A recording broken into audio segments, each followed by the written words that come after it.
نحمده ونصلي على رسوله الكريم اما بعد فاعوذ باللہ من الشیطان الرجیم بسم اللہ الرحمن الرحیم۔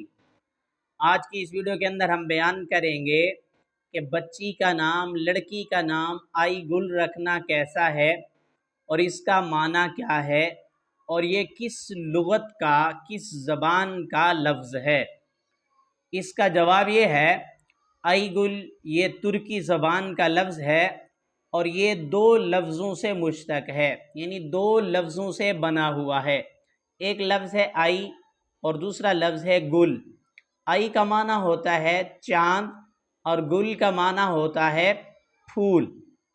تو آئی گل اس دونوں لفظوں کو ملائیں تو اس کا معنی ہوگا چاند پھول۔ تو اس اعتبار سے یہ نام رکھنا درست اور جائز ہے، کیونکہ اس کا معنی بہت ہی خوبصورت اور اچھا ہے۔ اگر آپ اس کے بارے میں یا ناموں کے بارے میں یا خوابوں کی تعبیر کے بارے میں جاننا چاہتے ہیں تو کمنٹس میں لکھیے، یا آئی بٹن کے اندر پلے لسٹ موجود ہے، اس میں آپ اپنے خواب یا بچوں کے ناموں کو سرچ بھی کر سکتے ہیں۔